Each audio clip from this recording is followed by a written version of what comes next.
Dalam pelaksanaan TMMD ke-111 Kodim 0718 Pati, anggota Satgas selalu dekat dengan warga. Seperti kali ini, sudah mengenal usaha lalat BSF, Black Shoulder Fly, milik Damiri. Satgas bantu beri minum lalat BSF di lokasi sasaran TMMD. Wujud kemanunggalan TNI Rakyat, anggota Satgas selalu membaur dengan warga dalam berbagai kesempatan. Hal itu untuk menjalin hubungan agar lebih dekat dan semakin akrab.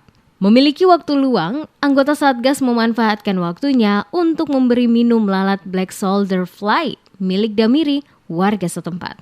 Sersan Mayor M. Suyatno, anggota Satgas TMMD ke-111 Kodim 0718 Pati mengatakan, lalat Black Shoulder Fly merupakan jenis lalat yang suplai minumnya harus cukup agar dapat hidup lama dan tidak cepat mati.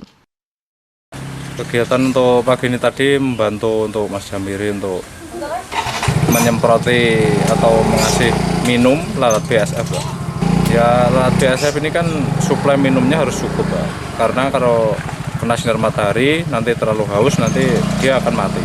Jadi di planning saat kapan untuk ngasih air minum. Sersan Mayor M. Suyatno berharap anggota Satgas semakin dekat dengan rakyat dan usaha milik Damiri semakin berkembang.